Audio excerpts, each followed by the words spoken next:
kick off now. I am very excited to have this group of panelists together. We, I think everybody's heard a lot about ChatGPT lately, but of course, AI, machine learning, all of that, has been around for a long time in healthcare. So I have Divya, who I had the pleasure of meeting in December, as well as Elise. And Ron, I think we met also at the Digital Medicine Conference in December. So you were very busy in December. It was. But and it feels like it was only yesterday, but here we are. So but I'll let you guys introduce yourselves and sort of talk a little bit about the work that you do and get us kicked off. Okay. All right. My name is Divya Pathak. It's a pleasure to be here, Megan. I'm the Vice Chair for AI Innovation and Enablement in the Center for Digital Health at Mayo Clinic. It's primarily focused on looking at AI-based innovation in applying it in the clinical, business, and technical problems at Mayo Clinic. You could have introduced yourself for a lot longer than that with all your background. That's okay. Elise Cochran, Executive Advisor at AWS, and I was a former CIO of the Behavioral Health System in New York. A lot of people don't know what an executive health advisor is, so I help our international customers get ready to onboard to the cloud and help them navigate through their compliance and regulatory concerns. Wonderful. So I'm Ron Razmi. I am a venture capital investor, so on the dark side. And by way of background, I'm a cardiologist who spent years developing digital health solutions. I was previously CEO of Acupera for 6 years, and now our current venture firm, we invest solely on digital health and AI in healthcare solutions. So we have a $300 million fund that we're investing out of right now, and a second $700 million fund that's being stood up as we speak. And it's entirely focused on digital health and AI in healthcare. Awesome. Well, it's a pleasure to have you all here today. Divya, let's start with you because, Mayo's a big organization doing a lot in this space. I think John Polanco was keynote here at our last 2019. Yeah. Tell us a little bit about, as we talked, we called this hysteria. Tell us, what is the reality of it? What are you guys really working on? Right. Thank you for that question, Megan. Lets me speak about what we do, right? Mayo is, as you all know, it's a number one organization when it comes to patient care. And the foray into digital health and AI really started with our CEO, Dr. John Rico Ferrugia, who was a gastroenterologist by profession. He's not a cardiologist, it's a problem. That's true. So he's a clinician researcher and he's a very visionary leader who really wanted Mayo to be the national leader when it comes to digital health and AI. And really to have a strategy called Bold Forward in terms of cure, connect, and transform. And with him taking the role of the CEO and with COVID, that just reinvented everything when it comes to healthcare.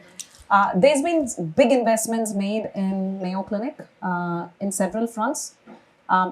One of the most prominent ones that you hear in the press is the Mayo Clinic platform, which is a business entity as part of the nonprofit organization, really looking at how do we discover and deliver AI-based innovation to external partners working in the healthcare ecosystem. The second big investment that Mayo Clinic made was in the Center for Digital Health. Mayo hired the first Chief Digital Officer, Rita Khan. She's leading the digital transformation strategy at Mayo Clinic. And there's no digital health when we don't talk about AI. So AI organization that I'm leading now was actually formed within the Center for Digital Health to be this Office of Excellence to support AI initiatives across different clinical departments at Mayo Clinic. So we talk about specialties. Mayo is trying to actually look at AI-based solutions across all specialties. Cardiology, radiology, to be more, cardiology is in that space too. So those are more prominent initiatives that Mayo has established. And my group is supporting all these initiatives in the entirety of the AI lifecycle, not just in the development of algorithms for any clinical problems, but also in translation of AI. So how do we really take AI into the clinical workflow? So there's a lot of research when it comes to that space. Building frameworks that's risk averse, it's explainable, it's trustworthy, so we can really eliminate the black box of AI. So that's been a focus in my group. And last but not the least is the education component. I mean, we talk about AI adoption, and we still have clinical workforce, which is still not everyone is understanding the implications or use of AI. So being able to educate healthcare professionals, make them literate enough to use AI, not just in building AI, but also in clinical adoption, wide clinical adoption of AI. Education is another focus. So broadly, in speaking of different terms, there's more internal engagements, there's more external partnerships, and Mayo wants to be a leader in the space. They've done a good job of being it. So Yeah. it's great. Elise, how about you? What's your thoughts on that? So I'm thinking about the title of this panel, Hype versus Hysteria. And if folks are familiar with something called the hype curve, I'm going to like MBA 101, where it kind of shows the hype versus how much work we've actually done in terms of leveraging technologies that have built in AI into it. I think that the top right would be the hype and less work. I think we're actually we're definitely in the hype, but I do think that now we're getting into the nitty gritty of work where providers and hospital systems are leveraging AI a little more. Now, we're not fully in the trenches yet. Because, like ChatGPT, there's a lot of hype around it, which I actually think there should be. But I am seeing now hospitals actually implementing these systems and in specific use cases. It's not everywhere, even though even though we read it everywhere. But we are seeing forward paths that are being taken using AI. And just to kind of like set the record with AWS, where we fall into this, is possibly a lot of the vendors that you invest in are leveraging AWS services to build those models. So I wouldn't say, we're not a software platform and here we're selling it to the doctor. We're actually like the infrastructure services that help engineers and coders build that. Right. Now, Ron, you just you're finishing up a book on I wrote a textbook of AI in healthcare during the pandemic, right, which is coming out this year. Great. What's it called again? It's called Making the World a Healthier Place Using Artificial Intelligence. Well, that Wonderful. Seems timely. Yeah. So tell us about that, and tell us about, was there anything in the process of doing the research that you learned that you weren't expecting? What are the surprises from it? Absolutely. I mean, and we're looking at these companies every day to decide to invest. I mean, our deal flow is, I can hire 20 people and we wouldn't have enough manpower for all the deal flow we're seeing. Companies coming to us every day saying, we're solving this problem, we're solving that problem, life sciences, health systems, remote patient management, and so forth. There's a lot going on.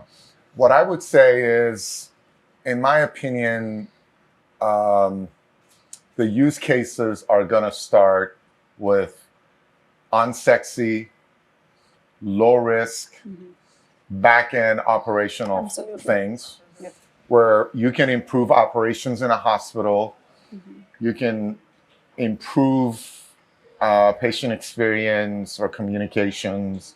However, the heavy-duty clinical use cases, drug discovery, patient management, and so forth, there's a long way to go. Yeah. And there's a long way to go because the state of data is very chaotic. Yeah.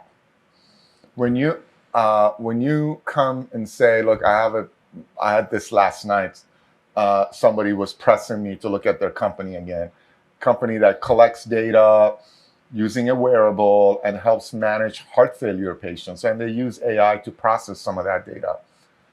That's a great example for this discussion. Look, you can collect whatever data you want out in the wild. Weigh height, pulse oximetry, you name it. That data has to go back to a care team. Yeah. It has to make its way into a database where somewhere it's in the vicinity of all the other data, the patient's echocardiogram, labs, last visit, and so forth. Somebody needs to review not just that data. When I was a practicing cardiologist, if you came to me and you said, look, my weight went up 20 pounds in the last week, and my oxygen saturation is down, and I'm very tired, all consistent with a heart failure exacerbation. First thing I had to do was figure out who this person was. Yeah. What is your name? Why are you talking to me? I had to open the record, read through the chart, see what I wrote the last time I saw them. So that whole process still needs to happen. Absolutely. You can collect whatever data you want. So, and a lot of that information is unstructured. So it's not like you can get the data, combine it with EHR data, which is all nice and structured. An algorithm figures out what to do and tells patient what to do. This requires a lot of manual work, extra work by the clinician. Right.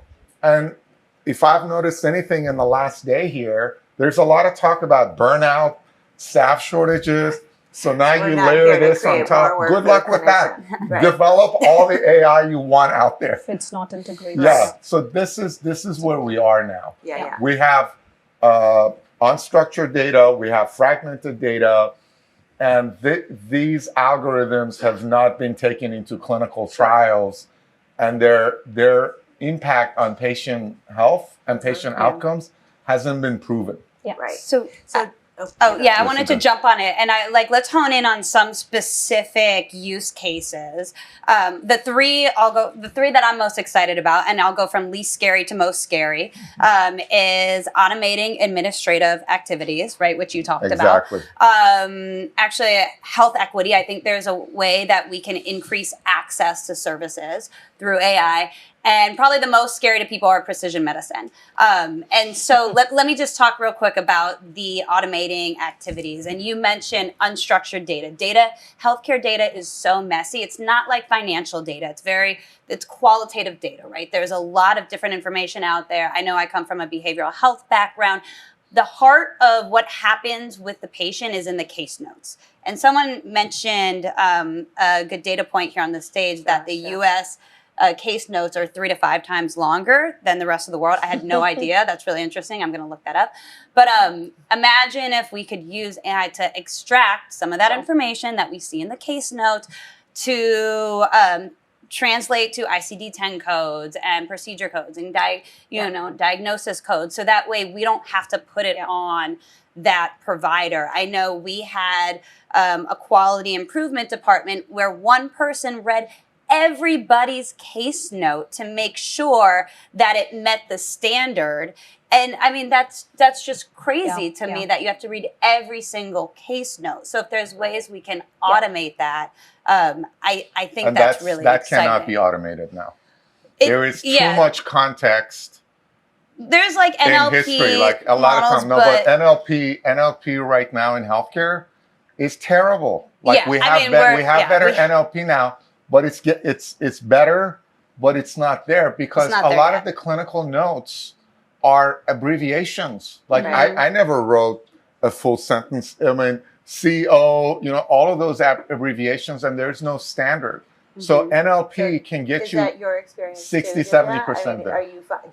I can actually totally relate to. I can give some real world examples of using NLP in administrative and scheduling tasks at Mayo, right?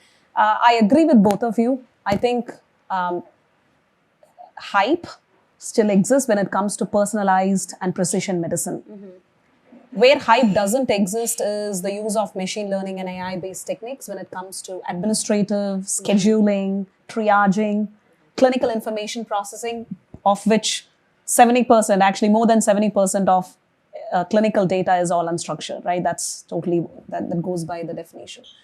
So we have been working on NLP algorithms, not just using the off-the-shelf commercial ones, only because of that context you mentioned and the linguistic and the semantic understanding of the data that differs even from one specialty to another specialty. So what we are trying to do is, and the industry is also evolving so fast that you see all these large language models, which is really the basis for the ChatGPT chatbot. Our group is, and predominantly even in the field of NLP healthcare research, what is happening is they're building more frameworks and models that can be adapted, contextualized, depending on the use cases. The use case to read a clinical note for finding out the patient's condition so that they could triage, they could schedule that patient to the right service line versus the use of NLP to look at clinical notes to identify the labs, the medications, the problems and diagnosis. They're very different use cases. So we know there is no one NLP that fits all, but being able to contextualize NLP based on the use cases, based on the physician or the care coordinator's need, requires a framework that we're able to build that could actually use as a plug-in and plug-in of NLP algorithms, off-the-shelf, custom, state-of-the-art, but adapting to that framework to support a variety of those administrative tasks, especially when it comes to unstructured data, has been a focus. And that's something we've been working on. And it's improving, actually. It's improving. I think one of the things about ChatGPT is an NLP model underneath it is a step forward. So it's actually it's generative better, AI, it's better. Better. However, NLP so far has done better in other sectors of the economy than it's done in healthcare. But the foundational models the transformer models are better. And now they need to be trained for specific use cases in orthopedics, in cardiology, and so forth. That's where we are now. Is the foundational NLP models are much better than they were 3 years ago or 5 years ago. And so within your organization, and in what you guys have observed, like when you have to sort of tie in what we've been talking about all day, I mean, in terms of the clinician and involving the clinician. When you're looking at these areas where you need it and where you can use it, how involved are they in that process? That's the best part of me being at Mayo Clinic is my day job is to work with physicians, right? To understand not just their problem space, but also use their subject matter expertise in building AI. And I know that we spoke about it earlier where, there's so much technology advancement when it comes to AI and machine learning. Cross industries, right? Not just specific to healthcare. But what's more important for healthcare is to have that clinical subject matter expertise involved in building the AI models. And that involvement call it as a prerequisite for AI to be adopted.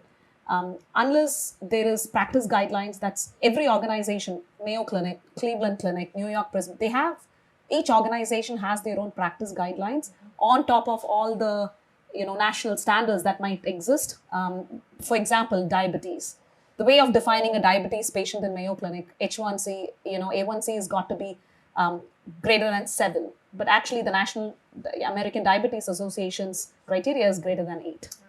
So there are so many of those guidelines that's very specific to an organization. So having physician partnership, call it as close partnership with the technical teams are so important. And that's a model we're trying to create within Mayo. Right. So it's the medical and the technical expertise in place to build the digital health and AI. Right.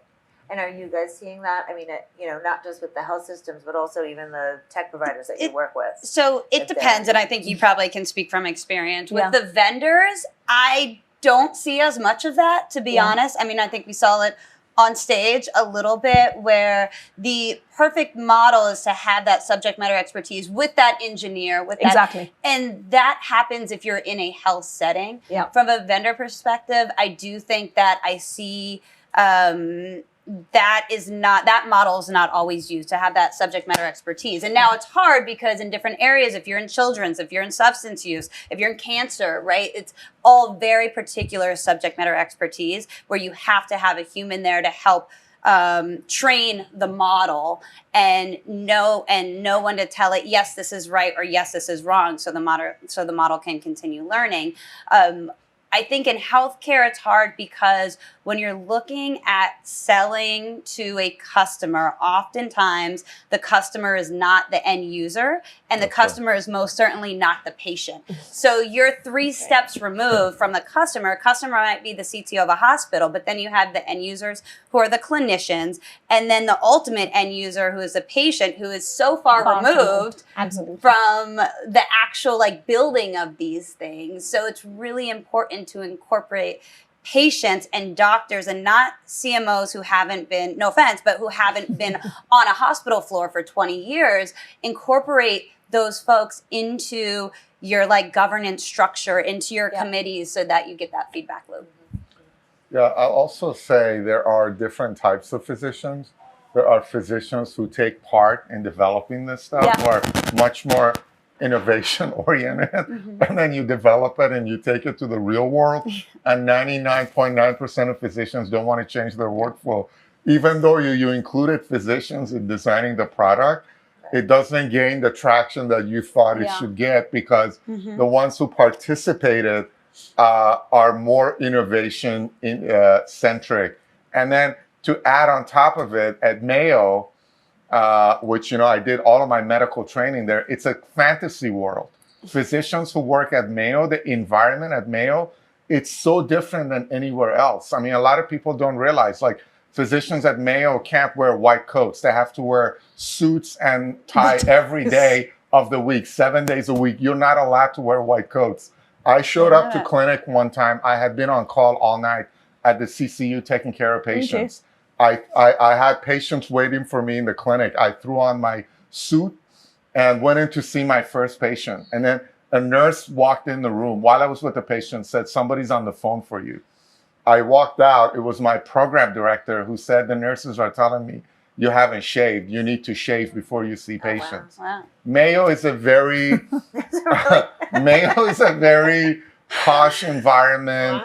And physician behavior, how they practice medicine, it's very different. So you Which can, I think, sorry. well, that becomes a problem, because if you develop it in that environment and you gain traction, it may not translate. But it speaks to, Mayo sounds very unique, certainly. But, to the problem of developing the tools that make it, frictionless. Every specialty is different. Every hospital is different. Every physician, their age, their, their technology comfort level is going to be different. So, it's a complex problem. And actually, just to answer that, yes, Mayo's environment is very cult-like, and they're very proud of it. Right. That's the truth. But one thing I would speak about, adoption of AI when it comes to physicians. Yes, you have a very innovative group of physicians who's passionate about technology. I think the younger generation, and this is not to really be biased, but I think the medical training now is much more looking at advancement when it comes to informatics and AI. So that's really part of the training now, versus 10 years or even 15 years ago, how medical professionals were trained. So that's number one. So there's more understanding of the use of technology in medical training in medicine. The second one is, I read an article, I can't quote what the source is. It was a very interesting article, which it was talking about AI will not replace physicians, but AI will replace physicians who do not use AI. So eventually, that's where I see AI leading is eventually more of as we move into the Gen Z world, there'll be more adoption of AI, and it won't be an afterthought. It would be of how can technology be infused in the way I work. And, I don't want to take the example of metaverse. It's really in some bad press now, but there was a nice, again, another YouTube video that Meta had published, which was talking about virtual surgical training. How can I teach medicine virtually, and how can the surgeons operate on a patient virtually? So that's really taking us to the Ready Player One kind of environment, where that's the future. That's why I see the future. But we're very, I'll call it, we are in an infancy state when it comes to precision and preventative medicine. We're much more advanced in the other areas of administrative and scheduling and triaging. As a matter of fact, years ago, we invested in a surgical training Yeah. using VR company. It was at its infancy back in 2007, 18. It's still at its It still is. infancy. Still, it's Yeah. an It was a fancy. very bad decision. Yeah. Well, and I think you bring up a good point because I think the hysterica comes around people being worried that a robot's going to operate on me or that it's going to replace all these jobs. We're in such a workforce shortage anyways. I'm not worried about that aspect because I think healthcare will always need a human touch. Right. But when you're accessing healthcare services and when you're writing down your notes and when you're sitting in the front desk and you're trying to triage and run a whole control center of where are my patients going and sending nurses to each room to check, are the rooms ready? Are the rooms available? That's a lot of a lot of human work that shouldn't be human work because that's not why providers got into the business of healthcare. They got into the business of healthcare to treat patients. So I really think we'll always need that human element, but it's things that automate the intake process, right? Yeah. That is a pain that I've worked in healthcare for over decades, and I still don't understand really how the system works from a patient perspective. So as when you get into the nitty gritty, it's kind of boring. It's not as sexy to talk about, but those are the areas where we're seeing a lot of movement. And actually right now you have companies like LeanTOS, Qventus, Scheduling, who are helping with hospital operations, improving OR scheduling and so forth. And I think the use case that you mentioned earlier, like applying NLP to notes, coding and so forth, that is the frontier. Right. That is going to be the first applications, and there's nothing wrong with that because it's going to save a lot of work, improve workflows, and create room for patient care. Yeah, right. And that's what taking out the stuff that isn't patient care, automating the easy stuff, which we talked a little bit about, getting rid of the stupid stuff, which I do love. But and that's the promise of it is to be the augmenter, right? So ChatGPT, we've certainly seen a lot about it on social. Some of us have watched their children write papers with it, and some of us have experimented with it. And so I want to open up the conversation because I don't think anybody's an expert in it, except you guys, of course. But in terms of any questions we have, I mean, I've started to hear people's stories of using it. So I don't know if you've used it. If you want to talk about it a little bit, each of us can kind of share a story. I already did. My son wrote a paper, but for you guys, tell us. I'll speak the Mayo Clinic story. Yes, it's right off the press, right? ChatGPT, since late last year, what was November 30th is when ChatGPT was released. The hype around the use of ChatGPT was huge, and believe it or not, a lot of Mayo physicians started playing with it. And what happened was, I was getting a lot of inquiries, so did my team around, can we use it? Hey, I'm finding this very educational. There were some compliance issues too when you start using it for in a medical organization. So we had to come up with a very soft policy right now to actually make sure that we provide guidance when you're using ChatGPT in healthcare. First, it's not a HIPAA compliant service, and you're really passing any information, patient-specific information to ChatGPT servers is against the terms of use when it comes to HIPAA. That's number one. The second is it's a research preview version. As we all know, they're still trying to improve their models as they get more feedback. And it's only dated back till 2021. It's the data the knowledge that's fed into those large language models goes back only till 2021. It's off the internet. So that anything in the internet is as credible as it can be used for Wikipedia to do a diagnosis? It's Wikipedia plus. Right. Anything I could write on my my blog page. The third was that it doesn't have any medical knowledge. It's nothing based on medical knowledge. So it's not looking at UMLS. It's not looking at any knowledge or terminologies. So anything you see in it, it's probably some literature, and you can have use a tool. We brought you that. You use the tools we gave you. And last but not the least is it's so important for every organization, especially the healthcare, I'm going to speak, to come up with policies in use of ChatGPT. It's still a very nascent field. Yes, there's a lot of promise. We can talk about n number of potential applications and use of ChatGPT in healthcare. But I think we're really in this generative AI space where we're really learning we're learning what possibilities can happen, but there's no risk framework around it. There's no policies around it in an organization. So we've provided guidance to all physicians and educators at Mayo Clinic to use it. We don't have a policy. We're still building a policy, but they got to use it based on understanding the risks associated with it. But ChatGPT in healthcare education, absolutely. Being able to summarize your literature, if you've got questions around literature, medical literature, absolutely it can be used in terms of education, but not really in support of patient care. Right. Can I ask the audience, raise your hand if you've used ChatGPT? I can raise mine too. Okay, so like a little more than half. So I have to go on the record saying I'm not speaking from AWS perspective. I'm speaking from my personal perspective on ChatGPT. I've used it, right? And how I used it was I have a 2-year-old, and somehow we got into this routine of me making up a story about him on the farm because he's a Brooklyn kid that loves a farm. And after 2 weeks, I started running out of stories. So I went on ChatGPT and I said, tell me a story about my 2-year-old who lives on the farm and loves pigs. And it spit out a pretty good story. And I used it. And I use that example to say, and going back to the 3 things I'm most excited about, administrative AI in administrative activities, AI in health equity, and AI in precision medicine.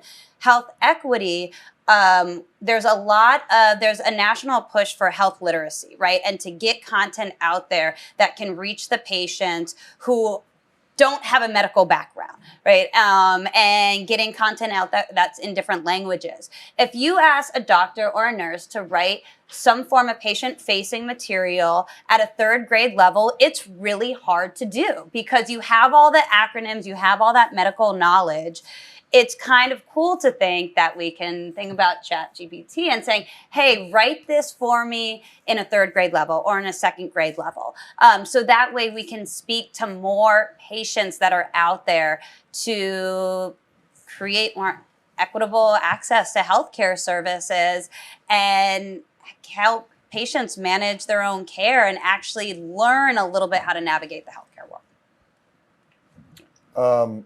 I had prepared a few slides when I didn't know what this panel was going to be. It was a possibility that I needed to give a talk.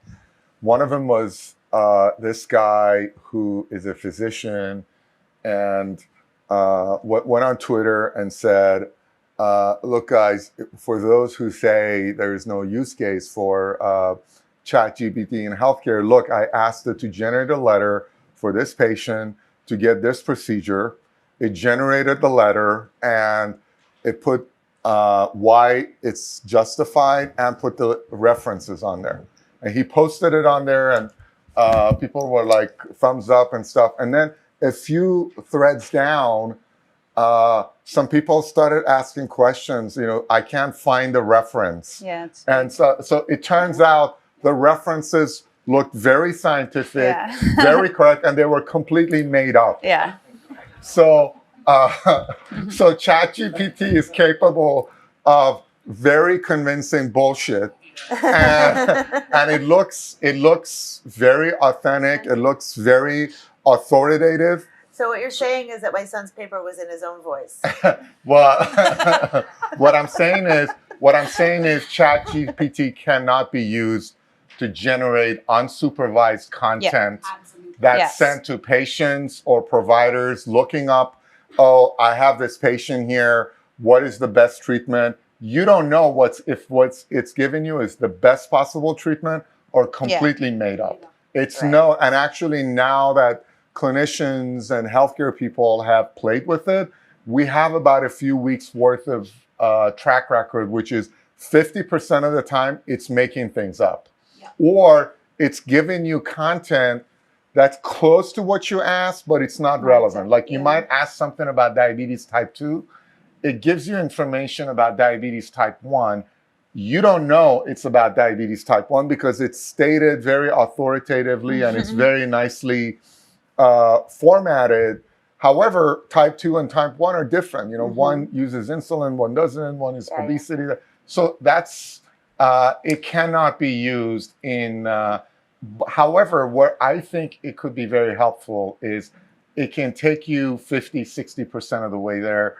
It can generate the content and you can review it. If it's perfect, you make it available to patients. If it's not, you edit it and it saves you time. Right. Going back to it needs that human element, right, to look over. I always say AI is only to aid in clinical decision making. Yes. Cannot make decisions like a physician. So the human feedback, the loop, human in the loop is it's important.